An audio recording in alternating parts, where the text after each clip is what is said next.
Biden US అత్యాధునిక సాంకేతిక పరిజ్ఞానాన్ని బీజింగ్కి నిషేధించారు. బైడెన్ సర్కార్ మంగళవారం ఒక కీలక ప్రకటన చేసింది.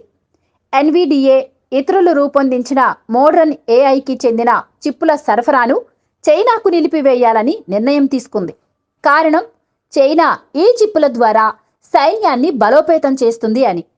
అది నిలువరించడానికే ఇలా చేయాల్సి వచ్చింది అని బైడెన్ పేర్కొన్నారు.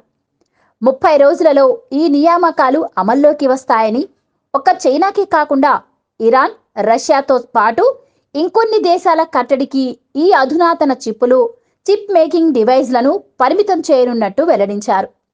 అంతేకాకుండా చైనీస్ చిప్ డిజైనర్లైన మూర్ థ్రెడ్స్, బిరెన్లను బ్లాక్ లిస్టులో చేర్చనున్నట్టు అమెరికా ప్రకటించింది. ఈ నూతన నిబంధనల వలన లాస్ట్ అక్టోబర్లో చేసిన నిబంధనలలో ఉన్న లోటుపాట్లు తొలగుతాయని ఆశాభావం వ్యక్తం చేశారు. ఇక నుంచి ప్రతి సంవత్సరం ఈ రూల్స్ని మార్చనున్నట్టు అమెరికా వాణిజ్య శాఖ కార్యదర్శి గినా రైమొండో జర్నలిస్టులతో వెల్లడించారు. కృత్రిమ మేధస్సు, సైనిక అనువర్తనాలకు కీలకమైన అధునాతన కంప్యూటర్లలో పురోగతులకు ఆజ్యం పోసే అధునాతన సెమీ కండక్టర్లకు చైనా యాక్సెస్ను పరిమితం చేయడమే లక్ష్యమని, బీజింగ్ను ఆర్థికంగా దెబ్బతీసే ఆలోచన లేదని ఆమె వెల్లడించారు. చైనా ఇప్పటికే $100 కోట్ల విలువైన యుఎస్ సెమీ కండక్టర్లను దిగుమతి చేసుకుందని ఆమె చెప్పారు.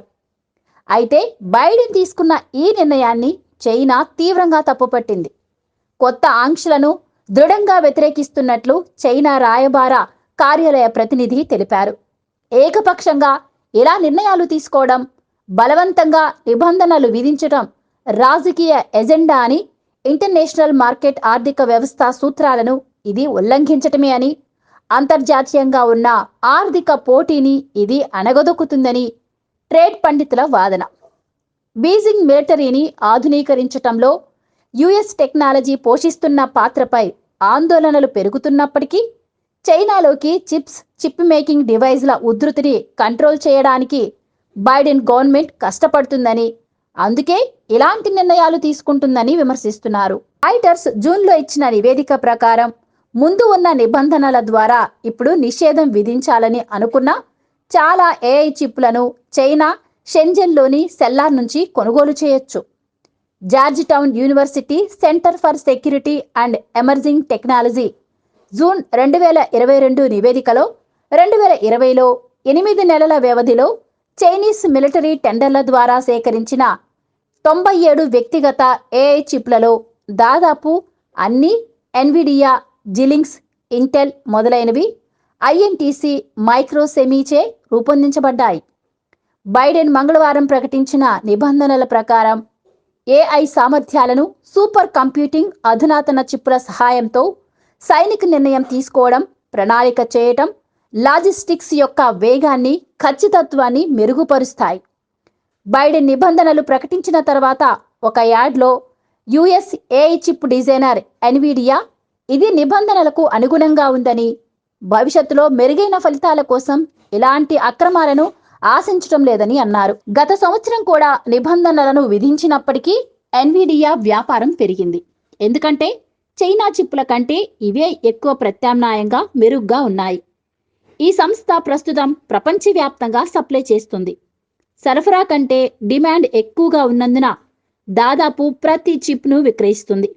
యుఎస్ కంపెనీల ద్వారా ఏవైనా వేకెన్సీస్ ఉంటే ఫీల్ చేసే చైనీస్ చిప్ సంస్థలు ఇప్పుడు చిక్కుల్లో పడతాయి. యుఎస్ చిప్లను సరఫరా చేసుకోవాలంటే చైనీస్ సంస్థలైన బిరెన్, మూర్ థ్రెడ్లకు లైసెన్సులు అవసరం. ఇవి రెండు మాజీ ఎన్విడియా ఉద్యోగులు స్థాపించిన స్టార్టప్లు.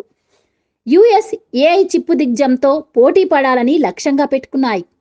దాన్ని బ్లాక్ లిస్టింగ్ను గట్టిగా వ్యతిరేకిస్తున్నట్లు బైడెన్ నిర్ణయాన్ని పునఃపరిశీలించమని విజ్ఞప్తి చేస్తానని బీరెన్ చెప్పారు. మూర్ థ్రెడ్స్ ట్రేడ్ బ్లాక్ లిస్ట్లో దాని చేరికతో తీవ్రంగా విభేదిస్తున్నట్లు చెప్పారు.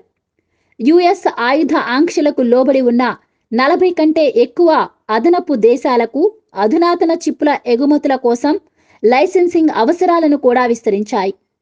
ఆ కొలత ఆగస్టులో ఎన్విడియాకు అందిన లేఖపై రూపొందించబడింది.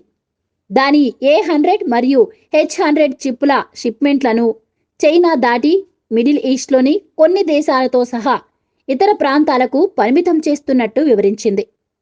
రాయిటర్స్ నివేదికను ధృవీకరిస్తూ చిప్లు చైనా, మకావు, ఇతర ఆయుధ నిషేధిత దేశాలలో ప్రధాన కార్యాలయం కలిగి ఉంటే ప్రపంచంలో ఎక్కడైనా ఉన్న సంస్థల యూనిట్లకు చిప్లు పంపకుండా నిరోధించబడతాయి. బైడెన్ అడ్మినిస్ట్రేషన్ చైనా వెలుపల ఉన్న 21 దేశాలను చిప్ మేకింగ్ డివైజ్ల కోసం లైసెన్సింగ్ తప్పనిసరి అని కట్టడి చేసింది. కారణం, ఆ డివైజ్లను కూడా చైనాకు అందకుండా చేయాలని, ఇతర జాతీయ భద్రతా సమస్యల వలన అని తెలుస్తుంది. నెదర్లాండ్స్కి చెందిన ASML పాత DUV మోడల్ విడిభాగాలను కొన్ని అధునాతన చైనీస్ చిప్ ఫ్యాక్టరీలకు పంపకుండా ఆపడానికి రీసెంట్గా డచ్ నిబంధనలకు మించి కొన్ని లోతైన అతినీలలోహిత లిథోగ్రఫీ సిస్టంలను చేర్చడానికి ఆ దేశానికి వెళ్లకుండా నియంత్రించబడిన పరికరాల జాబితాకు కూడా ఇది జోడించబడిందని రాయిటర్స్ నివేదికను నిర్ధారిస్తుంది. DUV అనేది state of the art extreme ultra violet equipment కంటే తక్కువ అధునాతనమైన చిప్ మేకింగ్ పరికరాలు. ఇది ఇప్పటికే చైనా నుంచి నిలిపివేయబడింది. దీనికంటే ఎక్కువ ఖర్చుతో అధునాతనమైన చిప్లను తయారు చేయగలదు. పెరుగుతున్న సెమీ కండక్టర్ పరికరాల పరిమితులు పరికరాల సరఫరాదారులపై గణనీయమైన దీర్ఘకాలిక ప్రభావాలను కలిగిస్తాయని మేము భావించటం లేదు అని వోల్ఫ్ రీసెర్చ్ క్లయింట్ నోట్లో పేర్కొంది. సెమీ కండక్టర్ ఇండస్ట్రీ అసోసియేషన్ ఒక ప్రకటనలో కొత్త నిబంధనల యొక్క ప్రభావాన్ని మూల్యాంకనం చేస్తోంది. మిత్రపక్షాలతో కలిసి పనిచేయాలని ఆశపడుతోంది.